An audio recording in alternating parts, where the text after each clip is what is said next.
On the bank of the great Andalusian river Guadalquivir, under the scorching sun, stood a small whitewashed hut.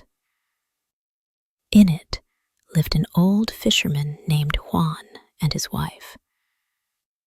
The son of Andalusia was generous to all, except for old Juan, whose nets, day after day, pulled only disappointment and muck from the murky waters.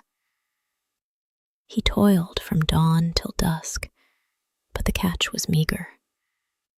They were very poor, but their hearts were rich with honesty.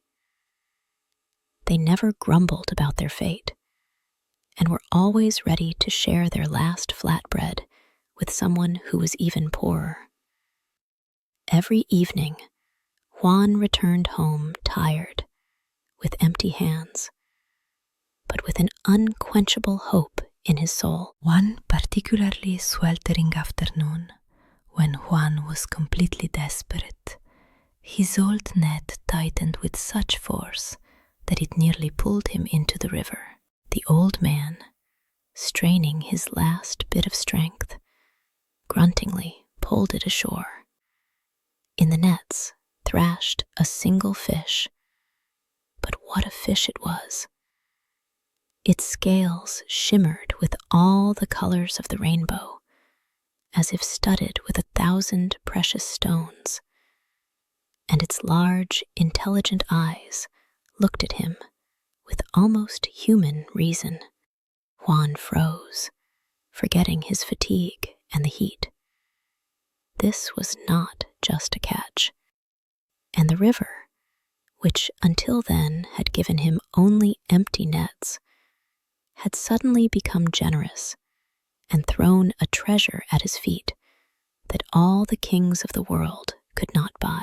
Overjoyed, Juan was about to carry the wondrous catch home to finally have a hearty supper. But suddenly the fish spoke in a clear human voice. "Let me go, good man. Return me to the river, and I will reward you in ways you have never dreamed of." The old man froze, and he, holding his salvation from hunger in his hands, suddenly heard that salvation begging him for mercy. But hunger was stronger than compassion.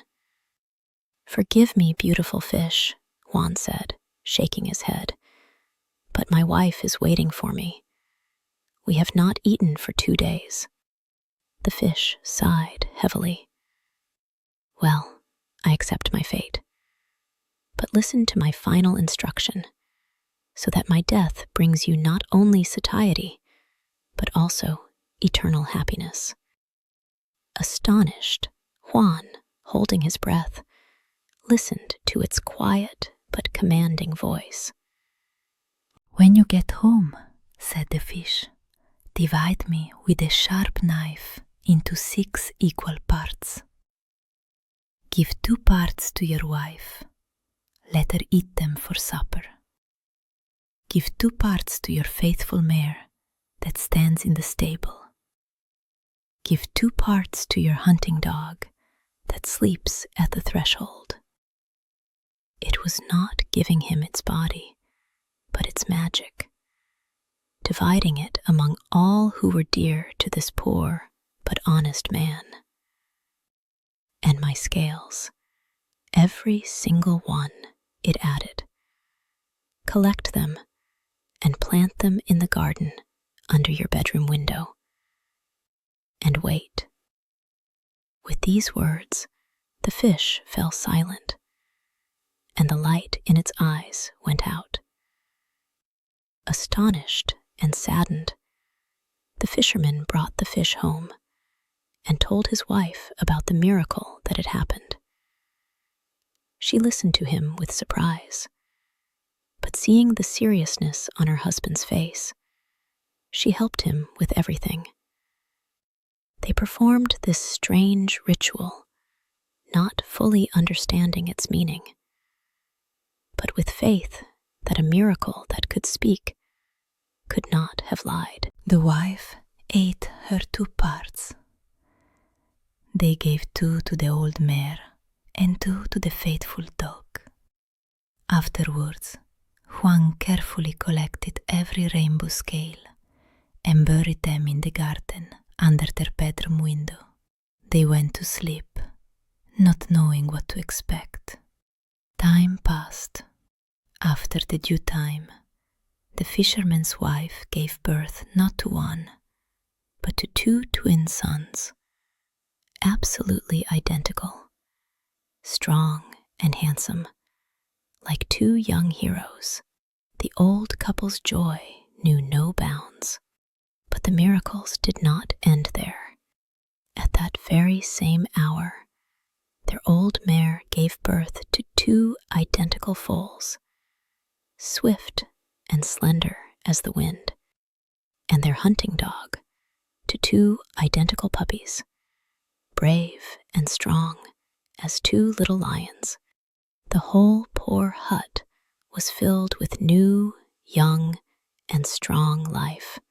Thus the death of 1 magic fish gave life to 6 beings at once, binding their fates with an invisible thread. The fisherman goes out into the garden and sees another miracle.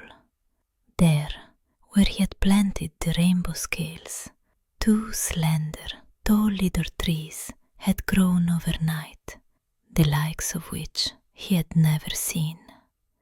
Their trunks were perfectly straight and smooth, like spear shafts, and their leaves were narrow, silvery, and hard, like steel tips.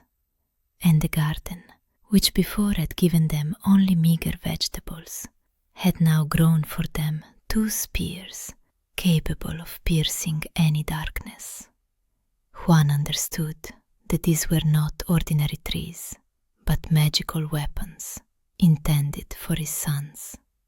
He began to care for them as if they were his 3rd and 4th sons.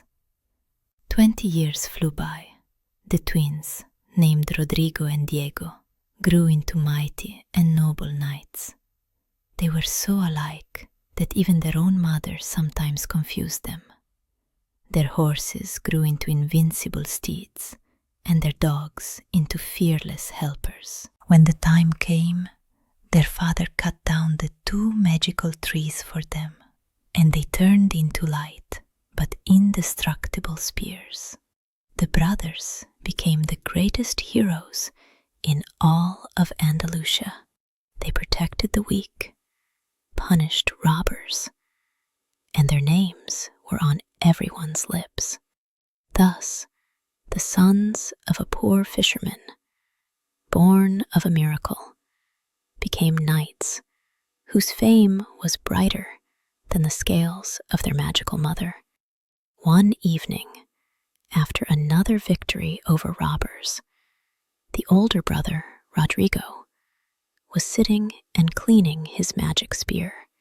He turned to his younger brother and said, "We live well, Brother Diego, but my soul asks for more. It is too cramped for us here in our home valley. It is time to set out into the wide world in search of true deeds and our destiny." Their small valley had become too tight for him, like old armor for a grown warrior. "I will go first, as the elder," he announced, "and you stay here. Take care of our old parents." Impatient thirst for glory sounded in his words. Before leaving, Rodrigo led Diego to the 2 magical little trees in the garden. "Look, brother," he said, pointing to one of them. "This tree is connected to me, and the other to you. As long as it is green and blooms, it means I am alive and well." He paused, and his voice became more serious. "But if you see that it has suddenly begun to dry up and wither, know that I am in mortal danger. Then do not delay. Saddle your horse and hurry to my aid." Diego anxiously gave him his promise. Thus they entrusted their brotherly oath not to words, but to the silent trees, whose leaves were to tell of life and death, louder than any messenger. Rodrigo set off on his journey. He rode for a long time through the mountains and valleys of Andalusia, until he arrived at a large and beautiful city right by the sea. But he was struck by a strange silence. The city was rich, but the streets were empty, and all the inhabitants, from nobles to commoners, were dressed in black mourning clothes. Fear and despair were frozen on their faces, and quiet weeping could be heard from behind closed shutters. He rode into a city that resembled a rich tomb. Its walls were strong, and its houses were beautiful. But life itself seemed to have left this place, leaving behind only a shadow and quiet weeping. Rodrigo did not understand what misfortune had befallen these people. Rodrigo stopped at a tavern and asked the innkeeper What sorrow had befallen their city? He, looking around fearfully, whispered the terrible truth to him. Their lands were terrorized by a fearsome 7-headed dragon from the Black Gorge. Every year, it demands the most beautiful girl as tribute. Otherwise, it threatens to burn the city to the ground. This time, the evil lot had fallen on the king's only and dearly beloved daughter, the beautiful Princess Isabel. Tomorrow, at dawn, she was to be taken to be devoured by the monster, and the knight, who had been seeking glory, found not just a feat, but a monstrous injustice against which his noble heart could not stand. Hearing of the trouble, Rodrigo's heart ignited with righteous anger. He could not allow such an injustice.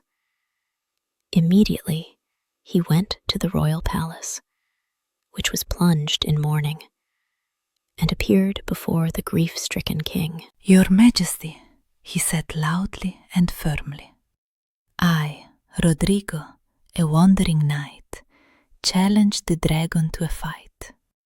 I will save your daughter or die with her. Cancel the sacrifice." And his voice, full of steel and courage, resounded in the hall of sorrow like the clash of a sword against a shield, declaring war not on kings, but on the most ancient horror itself. The king and the courtiers looked at him with astonishment and faint hope. Rodrigo began to prepare for battle. He refused the heavy armor offered by the king, saying, "Against a 7-headed serpent, one needs not armor, but agility." He took only his light, indestructible spear. Then he approached the royal armorer with an unusual request: to forge him a large, round shield and polish its face to a mirror shine. He was preparing for battle not only by sharpening his spear, but also by polishing his shield, for he knew that the most terrible weapon against a monster is its own reflection. By morning, his faithful horse, his brave dog, and he himself were ready for battle. He was setting out for the Black Gorge to meet his destiny. Rodrigo arrived at the Black Gorge and saw the beautiful Princess Isabel tied to a rock. At that same moment, a huge 7-headed dragon emerged from the cave with a deafening roar. But the knight did not rush to attack. He stood firmly between the monster and the princess, holding out his mirror shield. The dragon, seeing its own horrible reflection, flew into a rage. It thought another serpent had invaded its domain. All 7 heads rushed at the shield with a hiss, trying to bite and incinerate the enemy. The monster was fighting its own shadow. Thus began the strangest duel in the world, where the knight was merely a spectator, and the monster furiously destroyed itself, deceived by its own ugliness. Chaos, roars, and flames reigned in the gorge. Taking advantage of the monster's complete confusion, Rodrigo gave a signal. His faithful dog, fast and fearless, rushed to attack and sank its teeth into the dragon's tail with a death grip, distracting its attention.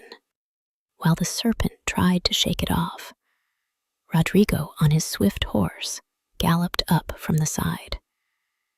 With his magic spear, sharp as a razor, he cut off one head with a single mighty blow, then a second, a third. Deprived of all 7 heads, the dragon crashed to the ground with a thud. And the spear, born from the scales of the magic fish, finished what the mirror had started, bringing peace to this land and glory to its master. The monster was defeated. The city and the princess were saved. Rodrigo ran to the rock and cut the chains with his spear, freeing Princess Isabel. She looked at her savior with tears of gratitude, and he was struck by her beauty. Love sparked between them at first sight. He looked into her saved eyes and saw in them his future kingdom. But the warrior's mind reminded him that any victory must first be proven. Before leaving the gorge, Rodrigo, like an experienced hunter, approached the defeated dragon, cut out the tongues from all 7 heads, and hid them in his travel sack. This was irrefutable proof of his deed. Tired after the hard battle, Rodrigo decided to rest by a stream before returning to the city, and soon fell asleep. But from behind the rocks, a cowardly coal burner who had seen the whole fight was watching him. Envy and greed overcame him.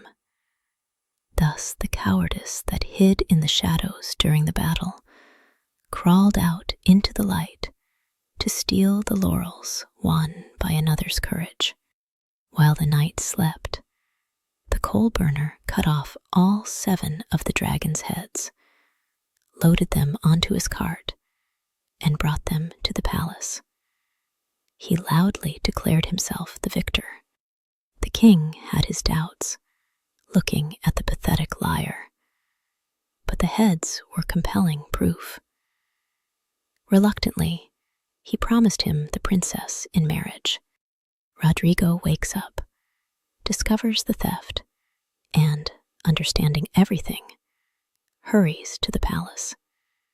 He appears in the throne room just as the coal burner is demanding the weeping princess for his wife. "Wait," says Rodrigo. "Bringing the heads is a simple matter. But if you are the victor, show the dragon's tongues." The coal burner turns pale. He opens the mouths of the heads, but they are empty. Then Rodrigo pours 7 dragon tongues from his sack, and the 7 dead tongues spoke louder than the living liar, restoring honor to the knight and hope to the princess. The deception is revealed. The coal burner is executed, and the king joyfully announces the wedding of Rodrigo and Princess Isabel. A lavish feast begins in the palace. During the wedding feast, as everyone was praising Rodrigo, he heard an ancient legend from one of the courtiers. It told of the cave of echoes in the dense forest, where a wise but treacherous witch lived, who could foretell one's destiny. And he, intoxicated, not so much by wine as by his own glory, decided he could look fate itself in the eye without fear, not knowing that in this forest, fate had very treacherous eyes. He announced that he would go there immediately to learn of his great future. The princess and the king begged him to stay, but the knight, confident in his invincibility, was adamant. Rodrigo easily found the cave of echoes. At the threshold, he was met not by a frightful hag, but by a pleasant-looking old woman. She greeted the great hero, the dragon slayer, with feigned joy and invited him inside. The cave turned out to be a cozy room with a hearth and soft carpets. She met him with such a sweet smile that he didn't even notice that he had walked straight into the jaws of a trap laid with soft carpets. The witch treated him to honey and cool wine, suggesting he rest from his journey before the prophecy. Lulled by such a reception and his own pride, Rodrigo completely lost his vigilance and soon dozed off in a comfortable chair. Having rested, Rodrigo asked the witch to begin the prophecy. "Of course, my hero," she smiled slyly, "but for that, I need my book of fates. It is over there, on the highest shelf. I am old. I can't reach it. Help me." Rodrigo, seeing no trick, readily stood up. His last nightly act in this cave was a simple favor, which proved to be fatal for him. At the moment his fingers touched the book, the witch, standing behind him, pulled a flower, pale as death, from the folds of her clothing. She forcefully sprayed its juice in his face and quickly spoke the words of a spell. Rodrigo felt his body stiffening. He tried to turn, to draw his sword, but his muscles no longer obeyed him. A coldness rapidly rose from his feet, turning living skin into grey, lifeless stone. His face froze with an expression of horror and amazement as he turned into a statue, joining the grim collection of other petrified knights that stood in the shadows of the cave. Thus the knight who defeated the dragon was defeated by a single flower, and his warm heart froze in a cold, eternal prison of stone. The witch cackled maliciously, looking at her new creation. At the very moment Rodrigo turned to stone, far, far away, in the old fisherman's garden, the magical spear tree that belonged to Rodrigo suddenly began to dry up and wither. Its steel leaves yellowed, curled, and fell to the ground with a quiet rustle. Its trunk darkened and cracked, and the silent tree in the quiet garden told of the tragedy louder than any scream, dropping its dead leaves like tears. The life force left it as suddenly and irrevocably as it had left its master. Every day, Diego came to the garden to care for the magical trees. But one morning, he saw with horror that his brother's tree had withered. He touched the dry trunk. It was cold as stone. Their old oath immediately came to his mind.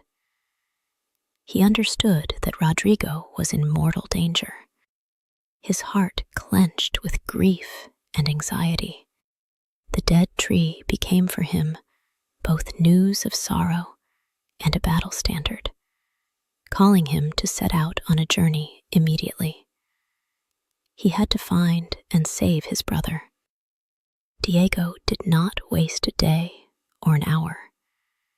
He said goodbye to his elderly parents, vowing to bring their son back to them. He went to the stable, saddled his faithful twin horse, and called his fearless twin dog. Then he went to his living green tree, cut it down, and it turned into an indestructible spear in his hands. Armed and ready for anything, he set off on his brother's trail. He rode not for glory or for adventures, but for his brother's life. And this purpose made him twice as strong and fast. Following the same path, Diego arrived at the city by the sea. But instead of sorrow, he was met with universal jubilation. The inhabitants greeted him joyfully, shouting, "Our Savior has returned! King Rodrigo has returned!" They had mistaken him for his older brother. He was escorted to the palace with honors. There, the beautiful Princess Isabel met him with tears of joy. She embraced him and called him her dear husband. Diego froze in amazement. He had come to find traces of a tragedy, but instead found himself in the very center of another's triumph, and his brother's fame became the first trap for him. He did not know what to do or what to say. Diego understood everything instantly.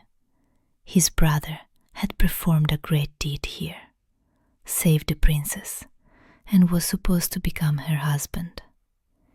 If he revealed himself now, he would tarnish his brother's honor and break this loving girl's heart. He made the difficult but noble decision to remain silent and play the role of Rodrigo until he found out what had happened. And he put on his brother's mask, shouldering not only his glory, but also his honor and his love, and decided to carry this burden to the end. He silently accepted the honors, citing fatigue, and tried to find out where his brother might have gone. Night fell.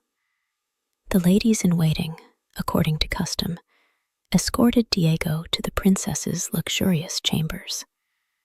Isabel was waiting for him, happy and unsuspecting. For Diego, this was the most terrible test.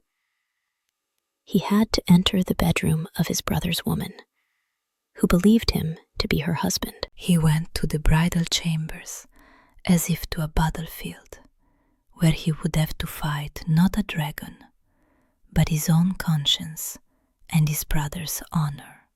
He understood that one wrong word or movement could destroy everything. He entered the chambers, and the heavy doors closed behind him, cutting off any path of retreat. Left alone with the princess, Diego performed his greatest nightly act.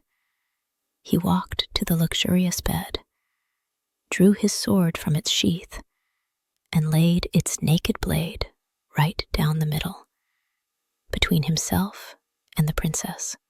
"Forgive me, beautiful princess," he said in a voice full of sorrow. "But I have taken a great vow, not to touch you until I find and avenge the death of my best friend, who died on the journey." He lay down on his half of the bed and turned away, and the cold steel of his sword, lying between them, was hotter than any oath, for it was a silent witness to his unbreakable loyalty.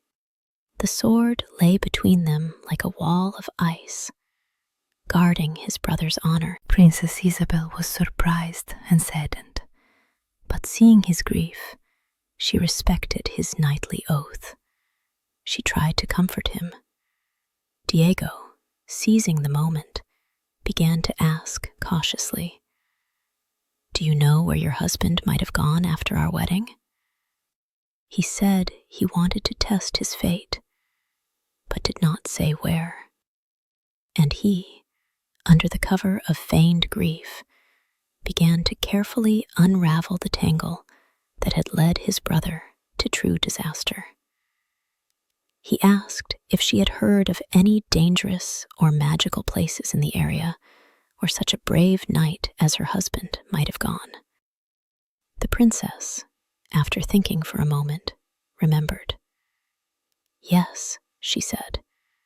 "At the wedding feast, he heard the legend of the Cave of Echoes in the Black Forest. They say a witch lives there who can foretell one's destiny." She added with a sigh. "He was so proud of his victory that he did not listen to my pleas and went there alone to learn of his future deeds." Diego understood everything. Thus his brother's name, spoken with love, and the name of the cave, spoken with anxiety, formed a map for him, leading straight to the enemy's lair. At dawn, Diego left the palace and set off for the Black Forest. He easily found the Cave of Echoes. The witch met him at the threshold with the same feigned, sweet smile, mistaking him for the returned Rodrigo. "Ah, you've returned, my hero," she cooed. "You must have enjoyed your visit with me. Come in, rest." Diego entered, pretending to suspect nothing. But his hand gripped the hilt of his sword tightly. He entered the same cave as his brother, but he carried with him not pride, but knowledge, and this made him 1,000 times more dangerous. The witch, just as before, offered him refreshments, and then pointed to a high shelf. "My dear knight, be so kind as to get me that book of fates. I want to read your great destiny." But Diego was on his guard. He smiled politely. "No," he said, "I am the guest of honor today, the Dragon Slayer. It is not fitting for me to climb for books myself. You are the hostess. You serve me. You had better get it yourself, and I will watch." And he returned her own trap to her, wrapped in polite words, forcing her to take a step toward her own defeat. He took a step back, giving her way and gripping his spear tighter. The witch, annoyed by his laziness and seeing no trick, turned herself and reached for the shelf.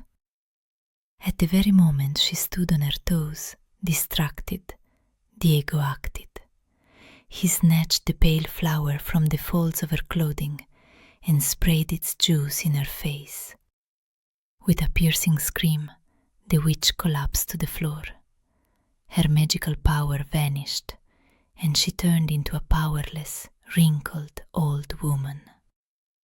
"Tell me where my brother is," Diego commanded, raising his sword over her. Thus cunning defeated treachery, and simple knightly wit proved stronger than age-old dark magic. He gave the witch not a single chance, using her own weapon against her. The frightened witch pointed Diego to the stone statues. He forced her to reverse the spell on his brother and all the other unfortunate knights.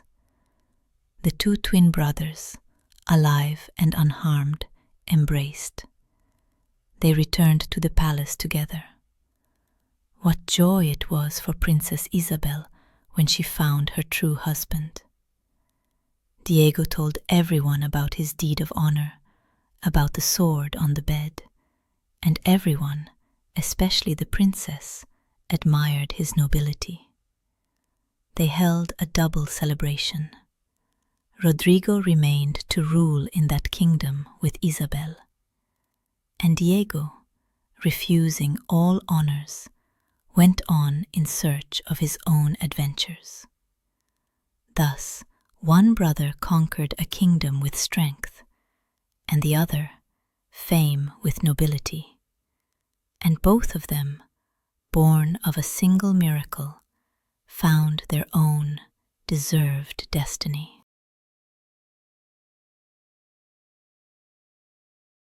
Long ago, in the lands where the sands kiss the turquoise sea, ruled the great Padishah Zainul Muluk.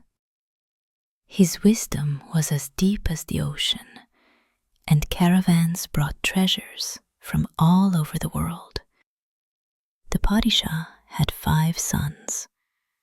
The 4 eldest, strong and handsome, lived only for hunting and lavish feasts. Their pride was as great as their idleness. Their laughter thundered in the halls, but their hearts remained empty.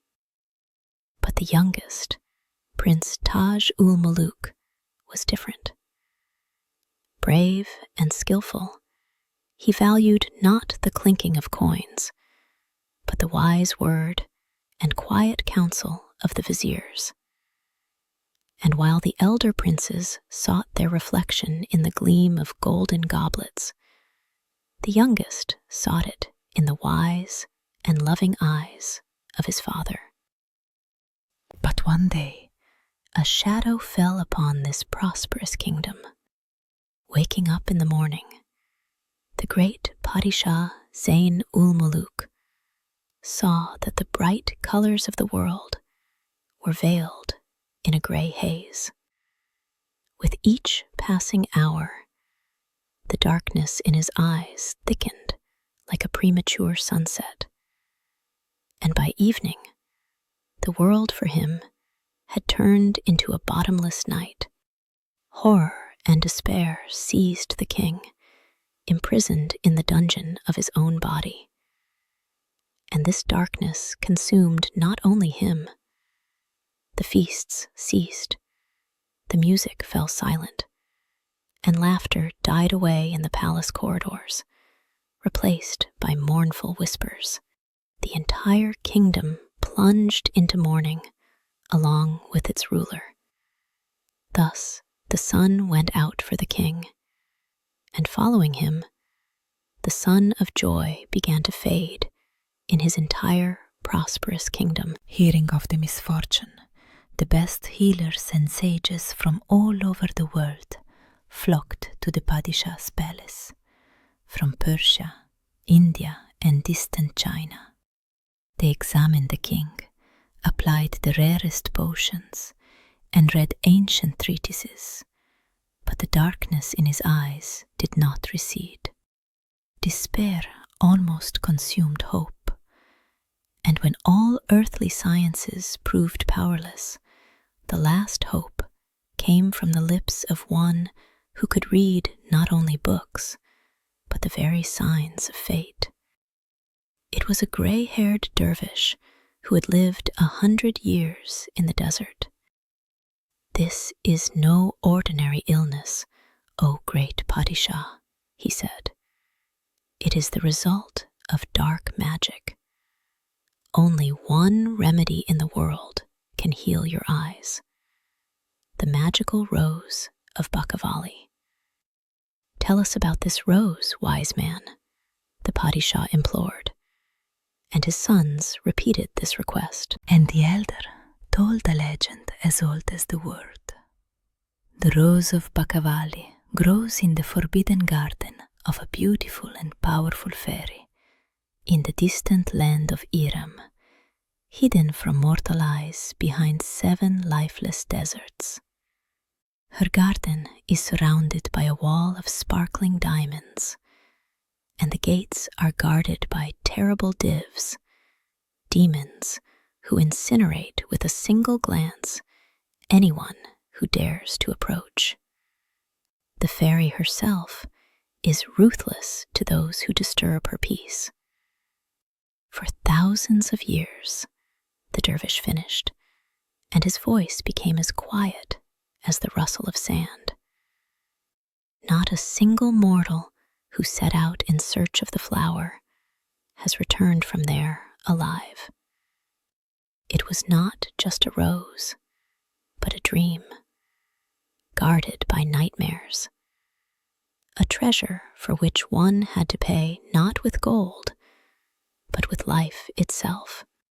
Hearing about the rose, the king announced, "Whichever of my sons brings me this flower will become my heir and receive the throne." The hearts of the 4 elder sons ignited not with filial love, but with a thirst for power, and they immediately volunteered for the journey. Lavish caravans were immediately assembled, dozens of camels laden with gold, and detachments of warriors. The princes believed that the magic flower could be bought or conquered by force. Bidding farewell to their father, they set off with noise and pomp. They were not going to save their father, but to conquer a crown. And their caravans carried everything but the main thing, a pure heart. After several days of travel, the caravans of the elder brothers arrived in a large and wealthy trading city. It was full of temptations, bustling bazaars, palaces of entertainment where dancers swirled and danced, and sweet wine flowed like a river. The brothers decided to make only a short stop, but day turned into night, and night into a week. They completely forgot about their goal and their blind father, plunging headlong into a whirlwind of feasts and gambling. The treasures intended for a great feat quickly melted away, and soon the princes were left with nothing, disgraced and forgotten in a foreign land. Thus, their great quest for a miracle ended in the very first city, where temptations proved stronger than their filial duty. Time passed, but there was no news from the elder brothers. The youngest prince, Taj-ul-Muluk, seeing his father fading in darkness and sorrow, comes to him. He asks for neither the throne nor a reward. He kneels before his blind father and makes an oath. "My father, I do not seek a crown. I seek only your healing. I swear that I will go in search of the Rose of Bakavali and will not return until I bring it to you, or I will perish on this path." There is no boasting in his words, only a quiet, steely resolve. And his oath was not a bargain for power, but a prayer of a loving son, ready to go into the very heart of darkness to return the light to his father. The king, touched by his son's words, blessed him with tears. At night, as Taj-ul-Muluk was secretly preparing to leave, his loving sister came to his chambers. She saw his determination and wanted to help. "Brother," she said, "your path is dangerous, and courage alone may not be enough." She secretly led him out of the palace and to the farthest stables. There stood a magnificent white horse. "This is no ordinary horse," she whispered. "This is a magical steed. He can speak. He knows all the paths in the world, and he gallops faster than the wind. He will help you." Thus his father's love gave him a blessing, and his sister's love gave him wings. And with these two gifts, he was ready to fly to the ends of the earth. Taj-ul-Muluk mounted the magical horse, and it galloped like a whirlwind. They crossed 7 deserts and 7 seas, leaving the mortal world behind. Finally, the horse brought the prince to the land of Iram, the domain of the fairies. Here, rivers of rose water flowed, emeralds grew instead of grass, and on trees with silver leaves ripened fruits of pure rubies and sapphires. The air was filled with unearthly music, played by invisible musicians, and the scent of flowers that do not exist in the world of men. He entered a land where the earth itself was a treasure, and realized he had entered a world born of a dream, not of clay and stone. The magical horse brought the prince to a high diamond wall surrounding the forbidden garden of Bakavali. At the gates of solid sapphire slept 2 terrible guards, demon divs, huge with fangs and horns. They seemed an insurmountable obstacle. The prince was already ready to draw his sword, but the horse stopped him. "Quiet, prince," he whispered. "These guards are invulnerable to steel, but they have one weakness. They sleep a dead sleep during the day and are awake only at night. Now is your only chance to get inside unnoticed." The prince understood that cunning was more important here than courage. 2 nightmares, capable of destroying entire armies, slept at the gates, and silence was the prince's main ally at this hour. Tiptoeing past the sleeping guards, Taj-u-Maluk secretly entered the garden. A sight of unseen splendor opened before him. Fountains gushed with streams of liquid pearl, and birds of paradise fluttered in the air. In the very center of the garden, by a fountain, on a bed of living flowers, slept the fairy Bakavali herself, as beautiful as a full moon on a clear night. And next to her, in a crystal vase, stood what he had come for, the magical Rose of Bakavali. It did not burn, but radiated a soft, warm, healing light that seemed to penetrate to the very heart. He froze, afraid to disturb this perfect picture with his breath, where 2 wonders slept side by side, the most beautiful creature in the world and the cure for the most terrible darkness. The prince approached the vase and carefully, so as not to make a sound, plucked the magical flower. He was already ready to leave unnoticed, but his knightly honor did not allow him to act like a common thief. He had to leave his mark, to declare his deed. He looked at the sleeping fairy, then took off his heavy royal ring from his finger, with the crest of his lineage carved on it. Very carefully, barely breathing, he took her slender hand and placed the ring on her finger. Now she would know who had dared to pluck her flower.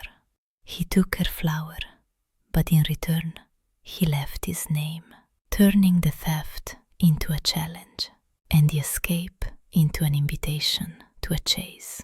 Having done this, he left the garden just as quietly. Taj-ul-Muluk, on his magical horse, raced back to his kingdom. He ran into the chambers of his blind father, who sat on the throne, sad and motionless. The prince approached him and gently brought the magical Rose of Bakavali to his unseeing eyes. In that same instant, the flower flared up with a soft light. The king shuddered, opened his eyes, and the darkness that had tormented him for so long dissipated. He could see again, and the first thing he saw was the loving face of his youngest son. Their joy was boundless, and the news of the miracle ignited jubilation throughout the palace. And the light of the magical rose not only returned the king's sight, it returned light and hope to his entire grieving kingdom. Meanwhile, in the distant land of Iram, the fairy Bakavali awoke on her bed of flowers. She opened her eyes and immediately felt that something was wrong. The air in her garden was no longer filled with the healing light. She looked at the crystal vase and saw that the rose was gone. Her fury was like a storm born in the heart of a volcano. The sky over the land of the fairies darkened. The flowers closed their buds, and the demon divs at the gates awoke and roared with their mistress's anger. She was ready to incinerate the entire mortal world for such unheard of audacity. Who dared to invade her domain and steal her greatest treasure? Her entire magical land froze in fear, waiting to see upon whom this fury would be unleashed. In the midst of her anger, Bakavali leaped from her bed and noticed something foreign on her finger. It was a heavy man's ring with a crest carved on it, a lion under a crown. She realized it was a sign left by the thief. Her fury instantly gave way to deep astonishment. For hundreds of years, no one had dared even to approach her garden.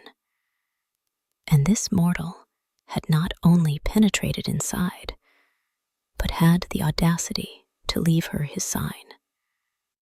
And this small piece of gold on her finger turned out to be heavier than all her fury, for it spoke not of theft, but of unheard of audacity. Anger gave way to a burning, irresistible curiosity. Who was he, this mortal knight? Bakavali brought the ring to her eyes.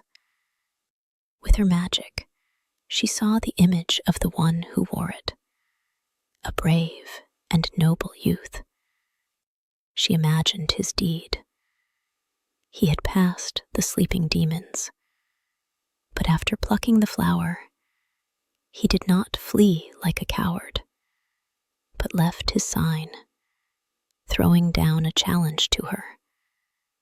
He was not a thief, but a knight who took what he needed, but did so with honor. And she, the powerful and lonely fairy, who was worshipped by spirits and demons, for the first time in her eternal life, felt admiration budding in her heart, which quickly grew into love. She fell in love not with his face, which she had only seen through magic, but with his deed, in which there was more courage and honor than in all the legends she knew. Bakavali made a decision. She would not sit in her garden and wait. She had to find this prince. She was now driven not by revenge, but by love and a burning desire to meet the one mortal who had managed to intrigue her. She summoned her faithful fairy handmaidens and announced her intention to travel to the world of men. It was her own nightly quest. She did not wait to be found, but set out herself in search of love, risking everything. Thus the powerful fairy, who had never left her magical garden, decided to become a wanderer herself, guided not by a map, but only by the crest on an unfamiliar ring. Bakavali understood that in her true form as a fairy, she could not travel through the world of humans. Her beauty and magic would attract too much attention. she decided to act with cunning. Enveloping herself in a cloud of radiance, she transformed into a handsome yet stern-looking young prince in a rich turban and with a precious dagger at his belt. She turned her retinue of loyal fairies into a detachment of silent warrior bodyguards. Now, under the guise of a noble prince seeking adventure, she set off on her journey. She hid her feminine beauty under men's clothing and her magic under a mask of arrogance, and went into the world to find the one who was able to see her soul without even seeing her face. Traveling through the desert, Bakavali's caravan ran into robbers. What was her surprise when she recognized them as the 4 elder brothers of Taj-ul-Muluk, who, having squandered all their money, had stooped to robbery. They brazenly attacked the wealthy caravan, but Bakavali, in the guise of a prince, and her fairy warriors easily defeated them, binding them not with ropes, but with light charms. Seeing their pitiful state, she did not kill them, but offered them service in her detachment. The brothers, not knowing who was before them, gladly agreed. Thus, those who had set out for a crown became servants to her who went for love, and their pride was shamed by a mercy they did not recognize. Finally, following the crest on the ring, Bakavali found the right kingdom. Her rich caravan arrived in the capital of King Zayn-ul-Muluk. Introducing herself as a prince from a distant land traveling the world, she was received with honors at the palace. A great feast was held in her honor. When Bakavali entered the throne room, her gaze began to search among the courtiers for the one whose ring she wore on a cord under her clothes. She entered the palace as a stranger, but she was looking not for hospitality, but for the answer to the secret she carried close to her heart. She was so close to her goal, and her heart fluttered with excitement. At the feast, Bakavali, in the guise of a prince, was seated in a place of honor next to Taj-ul-Muluk. Their eyes met. At that moment, they both felt a strange, inexplicable attraction. Taj-ul-Muluk saw in the guest's eyes a familiar wisdom and beauty that reminded him of the sleeping fairy in the garden. Bakavali, in turn, felt the nobility and purity of heart that she had seen in the magic of the ring. They did not understand what was happening, but they were drawn to each other.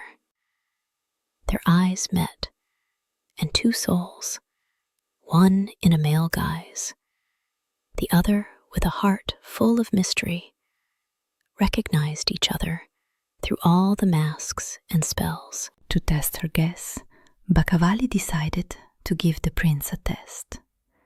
She addressed the guests. In my country, there is a legend about a powerful fairy whose garden was impregnable. But one day, a brave knight entered it and stole her magic flower. She paused, and looking directly at Taj-ul-Muluk, added, "But he was not a common thief. As a sign of his honor, he left his ring in place of the flower. Tell me, Prince, what would you call such an act? Theft or valor?" She told his own story, turning it into a legend, and waited to see if he would recognize his reflection in this mirror. The whole hall fell silent, and only Bakavali's eyes watched Taj-ul-Muluk's reaction closely as he suddenly turned pale. Taj-ul-Muluk, upon hearing this story, blushed to the roots of his hair. He realized that before him was the very fairy whom he both loved and feared. He did not answer the question in front of everyone. Instead, he stood up and asked the noble guest to take a walk with him in the garden. There, away from prying ears, under the light of the moon, he confessed everything, telling about his father's illness and his desperate act. In response, Bakavali also revealed her secret. She cast off her male guise and appeared before him in all her magical beauty. And in the silence of the night garden, two secrets met, and two masks were dropped, leaving only two loving hearts that had been searching for each other for so long. They were happy, but their happiness lasted only a moment. The sky suddenly darkened, and thunder rumbled, although there was not a single cloud in it. Before them appeared the formidable figure of Indra, the king of the gods and lord of the fairies. "You have broken the ancient law, Bakavali," his voice boomed. "A fairy cannot love a mortal. You have betrayed your kind." Bakavali tried to defend her love, but Indra was adamant. He raised his hand and placed a terrible curse on her. "For your audacity, you shall become that which has neither feelings nor life. You will turn to stone for 12 long years." Thus, their earthly love clashed with celestial law, and the sentence passed by the gods was as merciless as a lightning strike. Before the eyes of the grief-stricken Taj-ul-Muluk, Bakavali's body began to stiffen. Her skin became marble, and her eyes, full of love, became empty stone. She turned into a beautiful but lifeless statue. The prince, in despair, rushed to her, but embraced only cold granite. Before disappearing, Indra spoke his final words. "She will come to life only after 12 years, but only if all this time you, mortal, stay by her side and guard her, proving your loyalty. One day of absence, and she will remain stone forever." Her beauty remained with him, but it was the cold, eternal beauty of stone, and her silence was heavier than any scream. Taj-ul-Muluk, having heard the sentence, did not despair. He accepted the challenge. This was his second main knightly feat, a feat of loyalty and patience. He renounced the throne, his kingdom, the whole world. Asking his father to take care of the kingdom, he ordered a small, secluded temple to be built on the very spot in the garden where Bakavali had turned to stone. He remained in this temple to guard his stone beloved for 12 long years, day and night, fulfilling the will of the gods. He voluntarily became the guardian of her stone sleep, and his small temple became the fortress of his loyalty, which neither time nor despair could take. He was ready to wait for an eternity. Years passed. Winters covered the temple with a blanket of snow, and springs showered it with petals. The prince did not leave his post. He cared for the statue. He dusted it, decorated it with flowers, and talked to it as if it were alive. He read her poetry and told her about the world outside the temple walls. He grew old.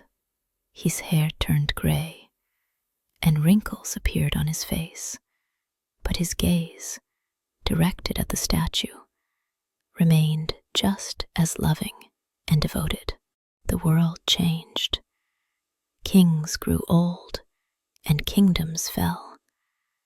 But in the small temple, time stood still, subject only to one law, the law of his love and his waiting. The last day of the 12th year arrived.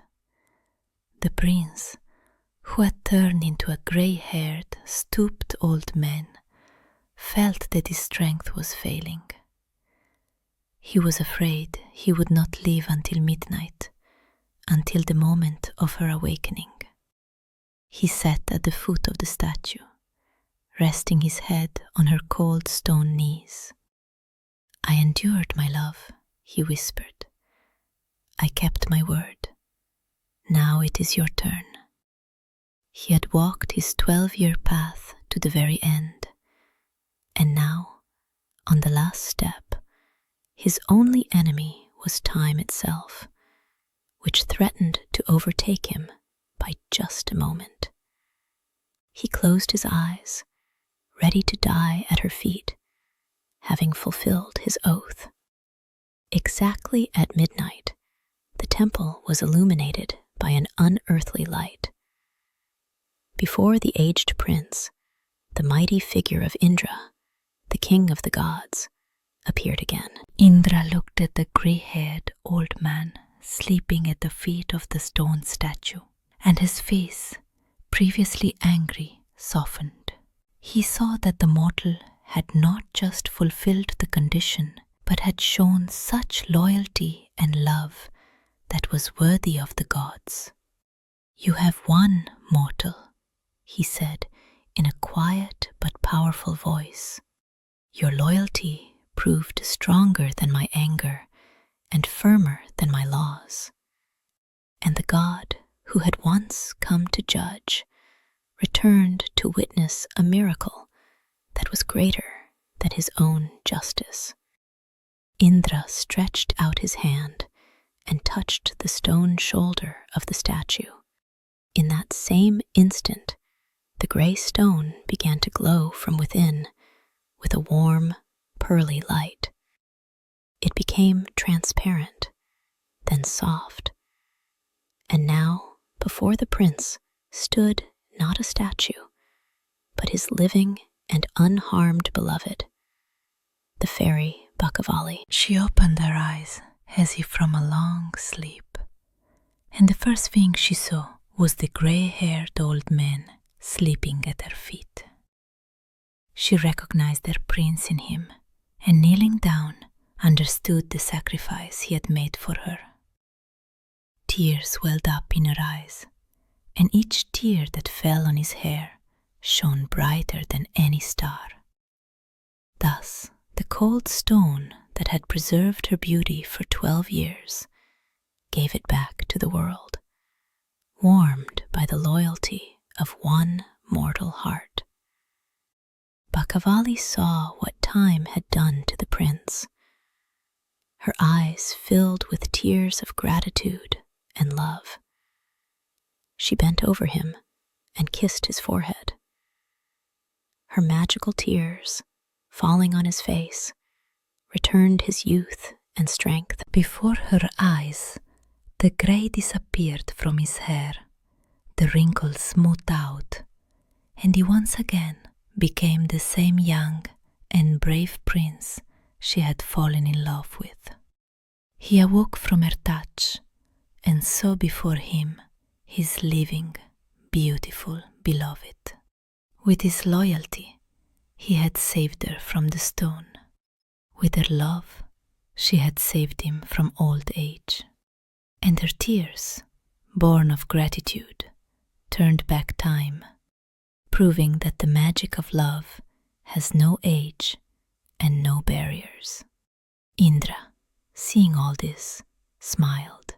He understood that their love, which had gone through theft, separation, a curse, and time, was stronger than any laws.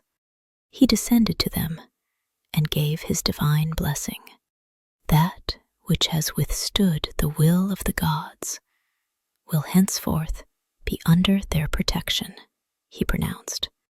Your union will be sacred, both in the world of men and in the world of fairies. Thus, their loyalty not only broke the curse, but also changed the law itself, writing a new line in the celestial tablets, that true love is above the wrath of the gods.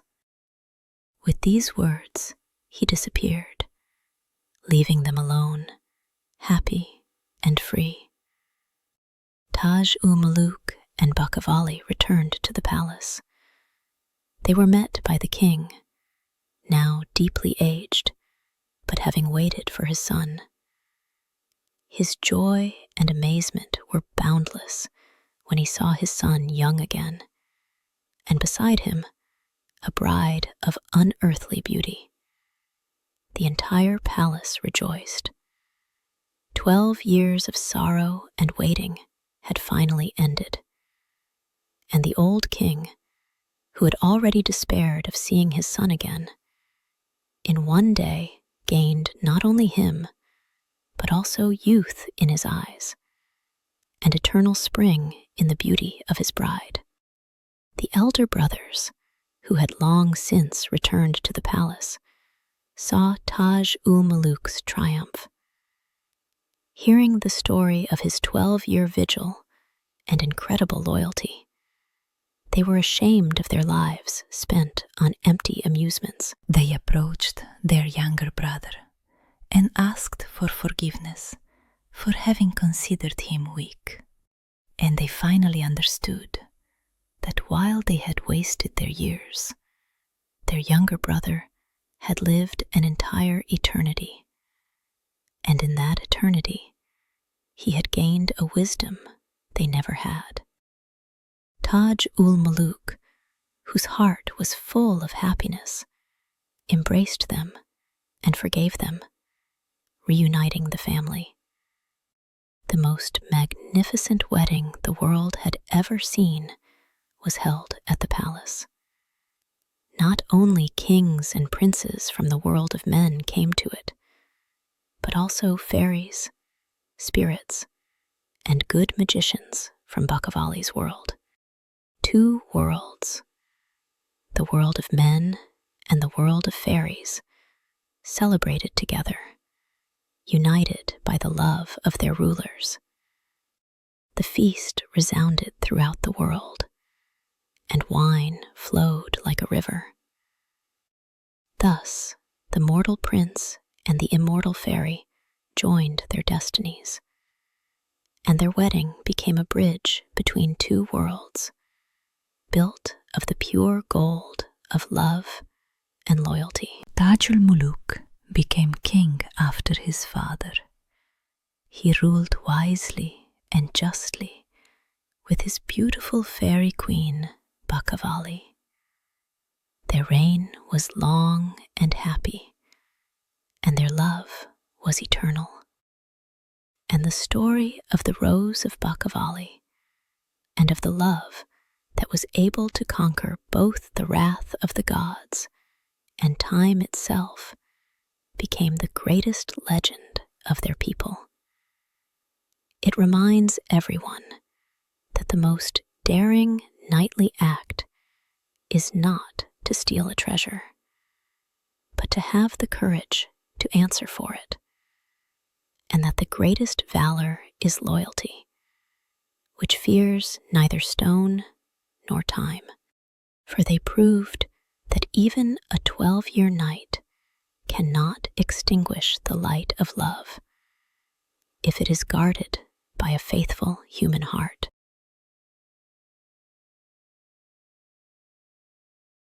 In a kingdom where battle horns had not sounded for a long time, ruled a young prince whose heart was full of justice, but whose soul was full of loneliness. His wise parents, the king and queen, left him prosperous lands, but the silence of the palace halls only oppressed him. He dreamed not of lavish balls, but of a true path, and he realized that the heaviest crown is the one worn in peacetime, for it weighs on the shoulders not with the weight of battles, but with the weight of unperformed feats. One day at dawn, looking at the sleeping lands, he made an unbreakable vow to himself, not to return home until he found his destiny, an adventure worthy of legends, and a love capable of lighting the stars.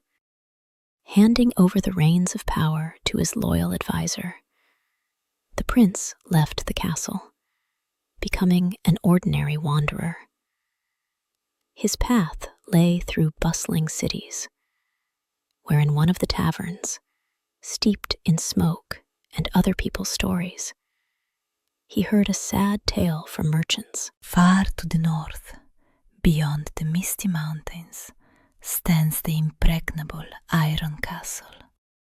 There, a powerful warlock holds a princess of incomparable beauty captive. He does her no physical harm, but his evil will is the most terrible guard. He savors her fading hope like a rare wine. She languishes in her tower, waiting for a savior. And this story was like a dying fire in the fireplace. It was full of sadness, but a tiny spark of hope for salvation still flickered within it. One of the merchants, lowering his voice, added that many brave knights and proud princes, hearing of the princess's plight, had tried to save her. But not one of them could even reach the castle. The path is blocked by a dark, enchanted forest that lives by its own evil will. It tangles the paths, drives people mad with deceptive visions, and swallows anyone who dares to enter. All who set out for the Iron Castle vanished without a trace in its thicket. Thus, the forest that guarded the Iron Castle became a silent graveyard for dozens of knights whose courage proved powerless against its dark, shifting magic. The frightening stories did not scare the prince, but only strengthened his resolve. His heart burned with compassion for the unfortunate princess and anger at the evil sorcerer. He realized that this was the very cause he had been seeking.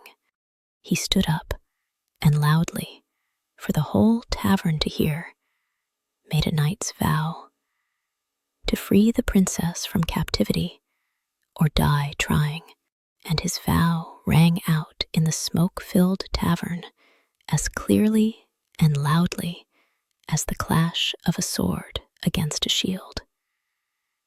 And everyone understood that it was not another seeker of glory setting out, but a true hero. The very next morning, after asking for directions, he set off on the path to the Iron Castle. Whether the prince rode for a long or a short time, he suddenly saw an incredible sight. On the side of the road stood a man whose feet in huge boots were planted on the ground, while his torso was lost high in the clouds. "Hey, friend, up there," the prince shouted, tilting his head back. "Can you show me the way?" The clouds parted, and a head looked down at him from a dizzying height. "I see all, I know all," a voice boomed from the heavens. In that same moment, the giant shrank to a normal size. This was Long. He was so tall he could scratch the back of his head on the moon, and he suffered from great boredom because of his height. For he saw the whole world, but saw no task for himself in it. "They only ask me to pick apples from the treetops," he complained. The astonished prince gladly invited him to join his retinue. The two of them went on, but soon their path was blocked by a wall of fire. A forest fire was raging, and then they saw a man of immense girth emerge from behind a hill. He calmly walked up to the flames, took a deep breath, and blew. Such a hurricane arose that the trees bent to the ground, and the fire went out like a candle. But he did not stop, and continued to inflate until he blocked an entire gorge, cutting off the fire's path. This was wide. He carried all the winds of the world in his immense chest, and could extinguish a fire or raise a storm at sea with a single exhale. When the danger had passed, he deflated to his former size. The prince, amazed by his power, gladly accepted him into his retinue as well. Continuing their journey as a trio, they came out into a wide clearing. A man sat there, looking at the sun, though his eyes were tightly bound with a black blindfold. The prince asked in surprise why he was doing that. "Ah," the stranger replied, "if I remove the blindfold, my gaze will become so sharp that whatever I look at will immediately catch fire. I can see through the earth and rocks, but there is no escape from my gaze." As proof, he lifted the blindfold for a moment and looked at a stone. It grew red hot and burst into flames. His name was Keen. He was a prisoner of his own gaze, and the black blindfold over his eyes was not a sign of blindness, but a shield that protected the world from his all-seeing and all-burning fire.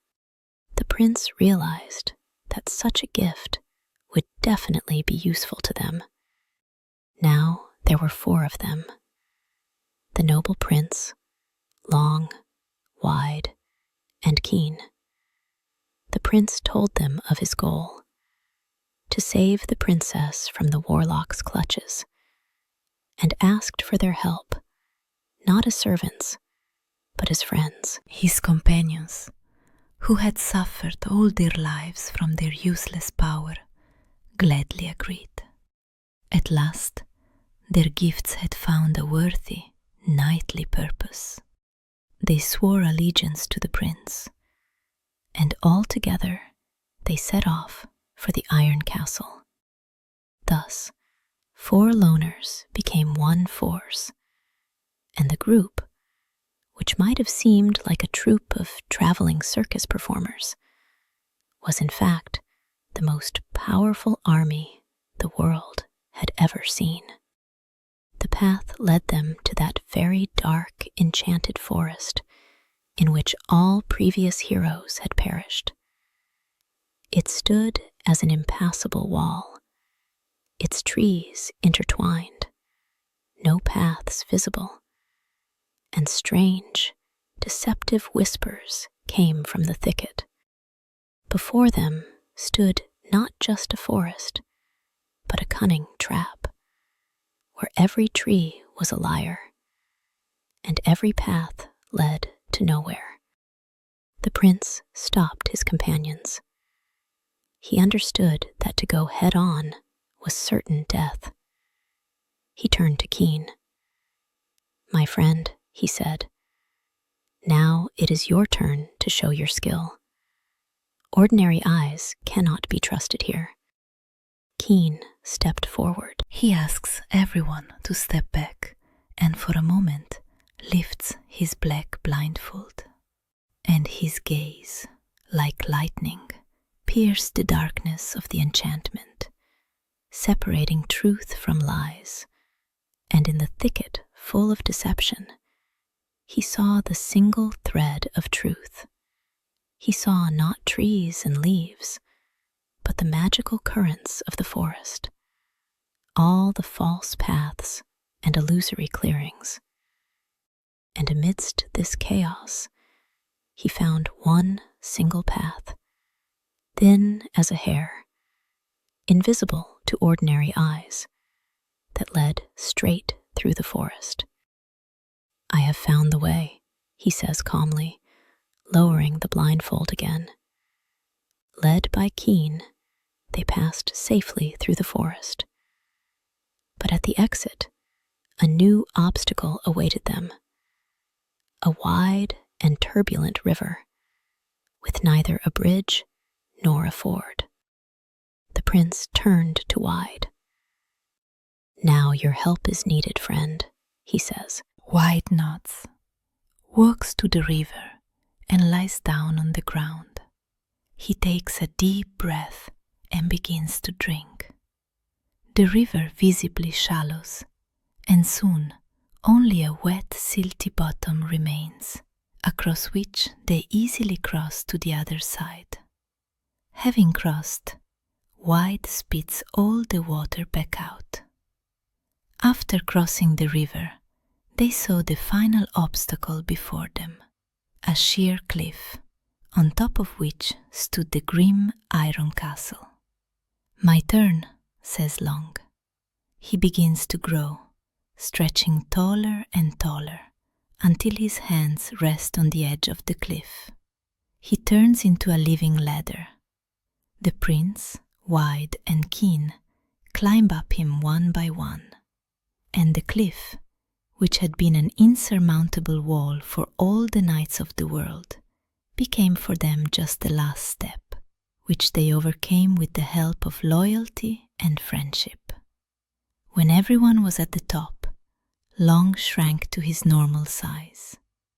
At last, they stood before the gates of the Iron Castle. The heroes entered the gates of the Iron Castle. Inside, everything was forged from cold, black iron. Their steps echoed loudly in the empty halls, where there were no servants or guards. In the throne room, on a throne made from a single piece of meteorite, the master met them. Tall and thin, in a black robe, with long white hair and icy, unblinking eyes. He did not look strong, but an aura of immense magical power emanated from him. He was not surprised by their appearance, only looked at them with a cold, contemptuous smirk. He sat on his throne like a spider in the center of a web, and his silence was more terrifying than any battle cry, for it was the silence of omniscience and absolute power. The prince boldly announced that he had come to free the princess. The warlock laughed. He clapped his hands, and a beautiful but very sad girl was brought into the hall. She looked like a wilting flower in this iron world. The prince and princess met each other's gaze. In his eyes were determination and compassion. In hers, a suddenly ignited hope. And their gazes met in the midst of this kingdom of iron, and that one look was enough for determination to bloom in the prince's heart, and hope in the princess's. They fell in love at first sight, and now the prince's vow was not just a duty, but a command of the heart. The warlock, seeing their looks, only smirked. "To fight you would be too simple," he said to the prince. "I propose a game." He announced his cunning terms. "I will give her to you if you can protect her for 3 nights in a row. Each night, from midnight until dawn, You and your servants must guard her in this hall." He added the main point.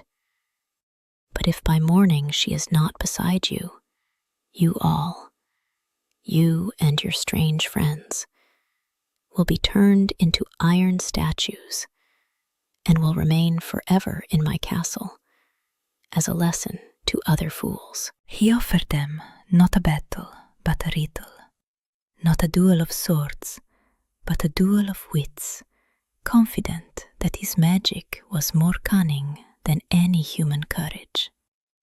The prince looked at his friends, at Long, Wide, and Keen. He saw in their eyes not fear, but excitement and readiness for action. He realized that with such allies, he feared no magic. He turned to the warlock and boldly accepted the challenge. And his yes sounded in the iron hall not like the consent of a victim, but like a challenge thrown down by a player who knew he held all the trump cards. The warlock only laughed in response, confident in his victory, and left them in the hall with the princess to await the arrival of the first night. The first night comes. The prince and his 3 servants sit around the princess in the great hall to guard her. They do not sleep, do not close their eyes, watching her carefully. The sorcerer's magic was not in thunder and lightning, but in silence. Exactly at midnight, when the clock on the tower struck 12, his most terrible trick was performed before the eyes of the 4 awake guards.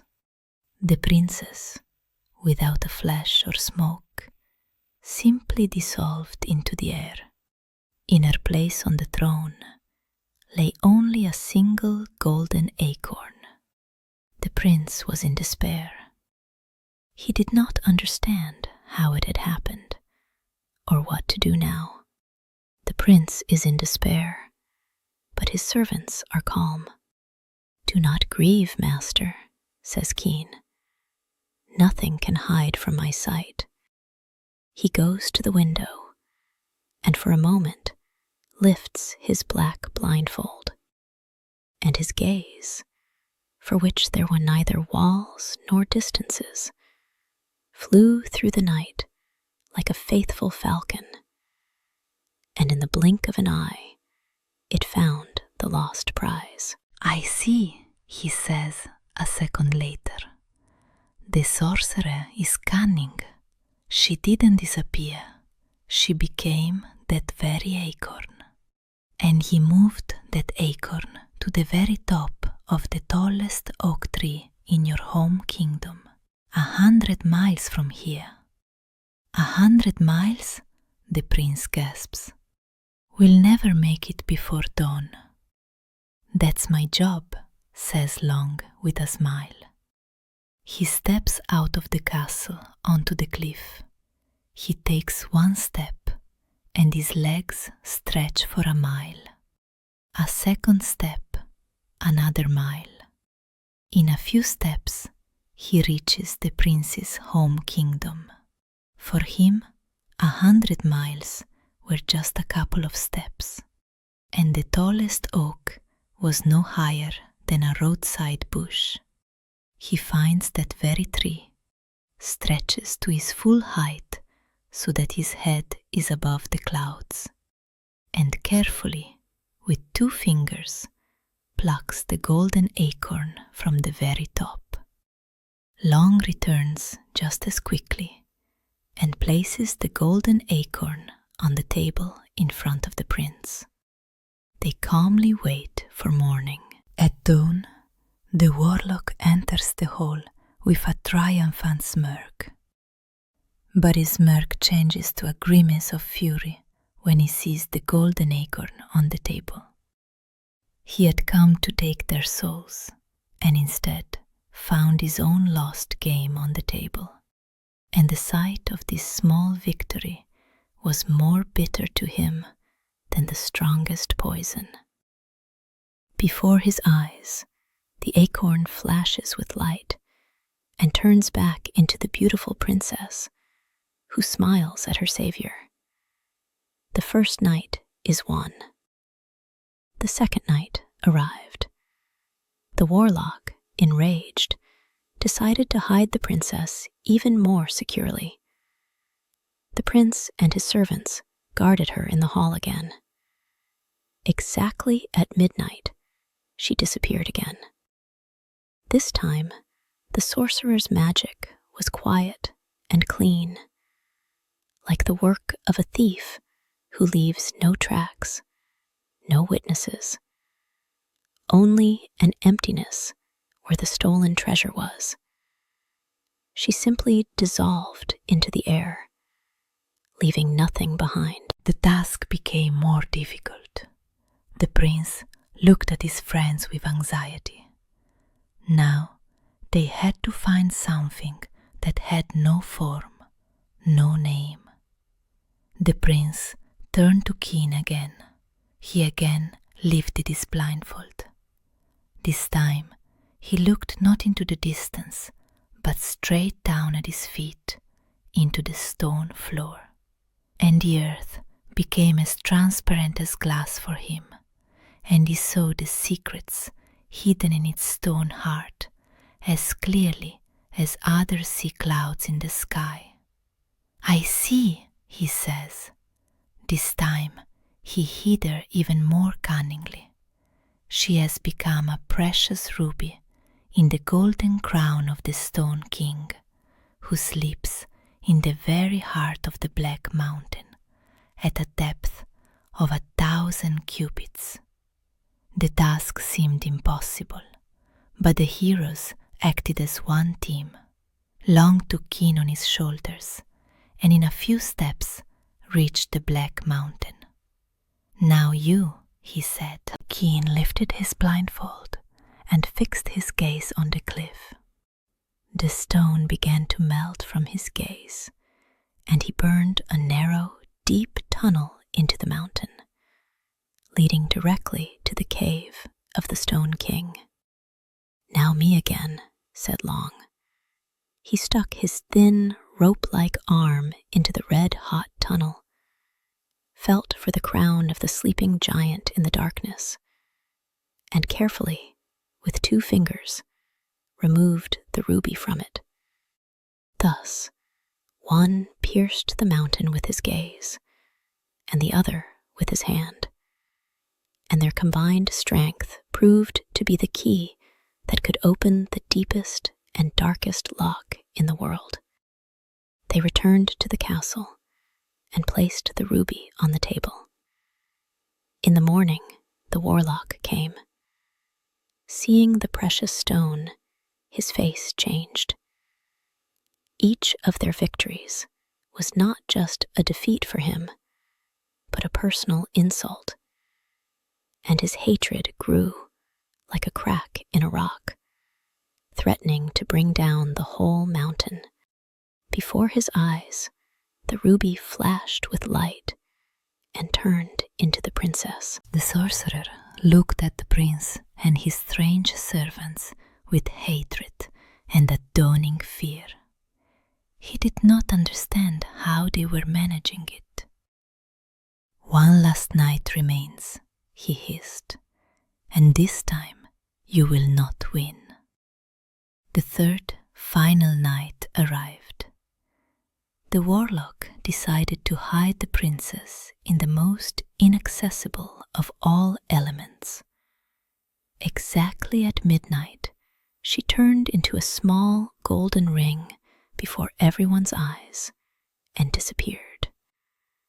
Her disappearance was accompanied by the smell of salt and the distant sound of the sea surf, which for a moment filled the iron hall.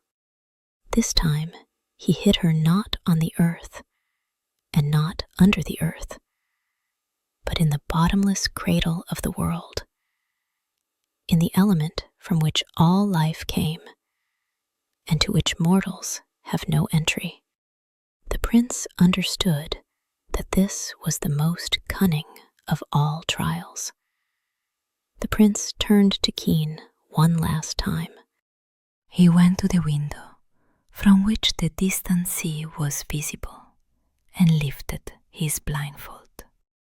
And his gaze, which knew no barriers, descended to the very bottom of the ocean, and the secrets hidden under miles of water became as clear to him as the pattern on his palm.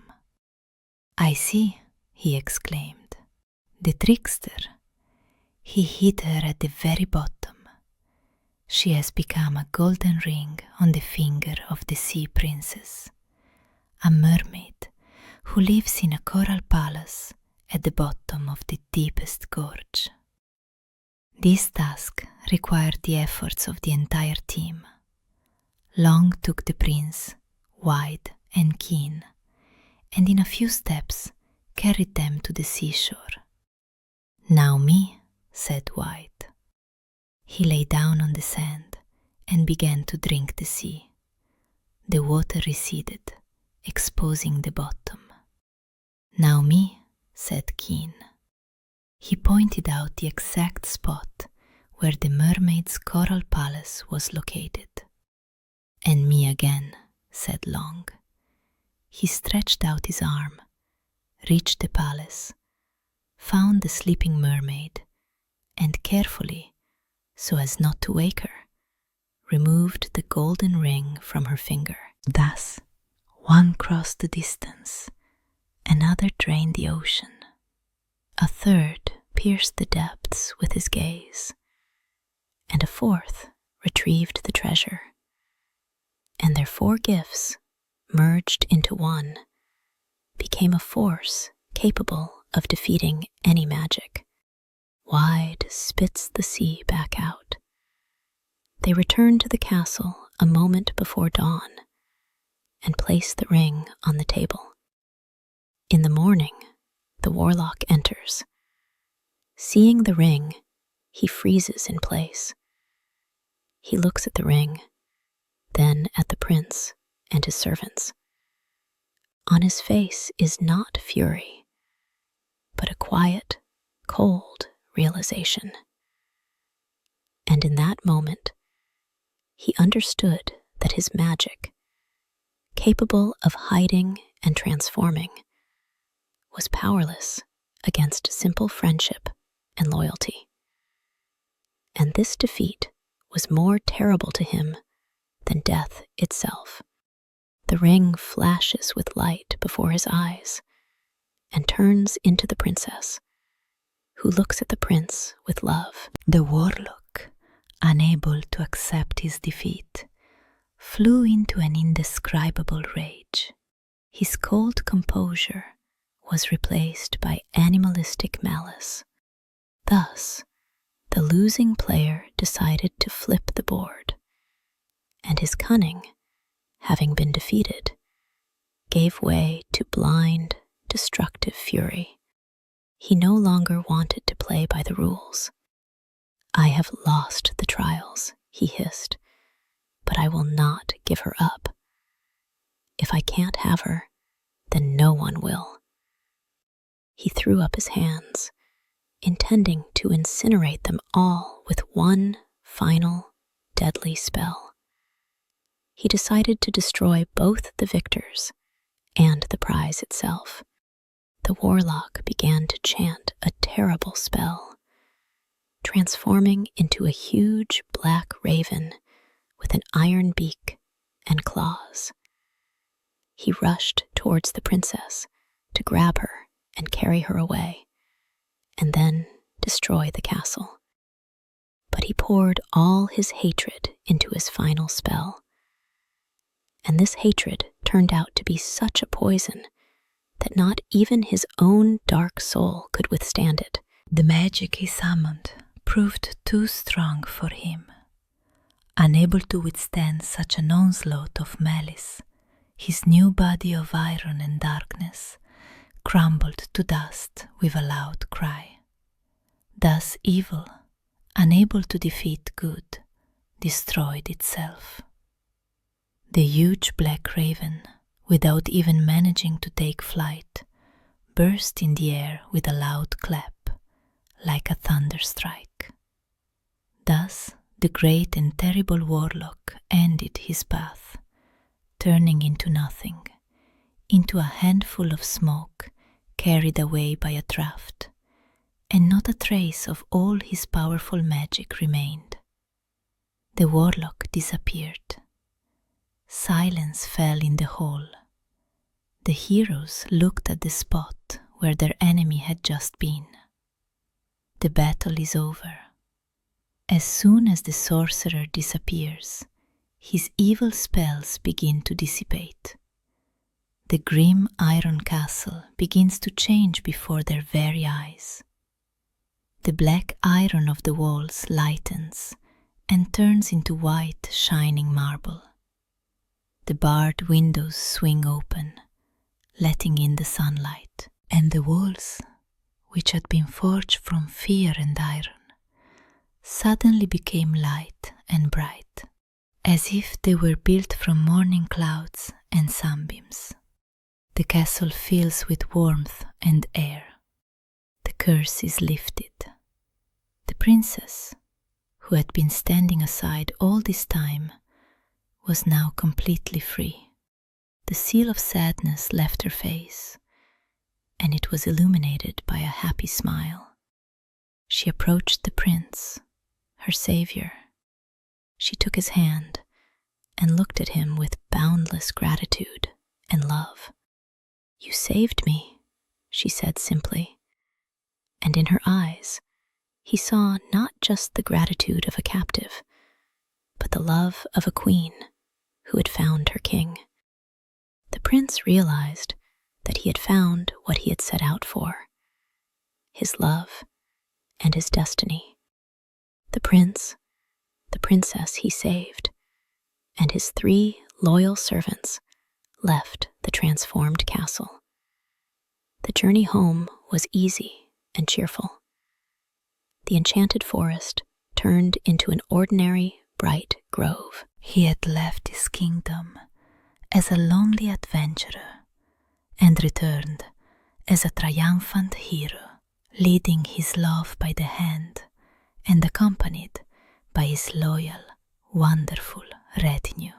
The people who had given up hope of seeing their ruler greeted him with jubilation, and when the people saw his beautiful bride, their joy knew no bounds. A magnificent wedding was held at the palace. Having become king, the prince did not forget his loyal friends. He rewarded them generously, making them his chief advisors and generals. Thus, their amazing gifts, which had been a curse for them in the world of ordinary people, became the main treasure and support of the new magical kingdom. Long built the tallest towers and bridges over chasms, wide drained swamps, and turned the wings of windmills. And Keen watched over the borders, seeing any enemy from 100 miles away.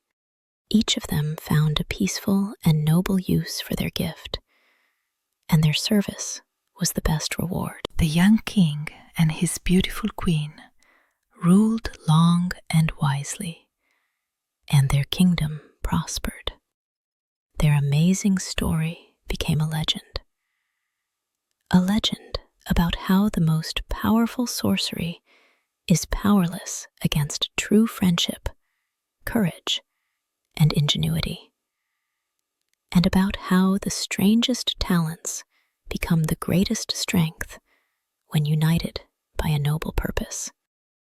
And in their kingdom, it was long remembered that great deeds are not accomplished alone, and that the strongest ruler is the one who has loyal and amazing friends standing behind him.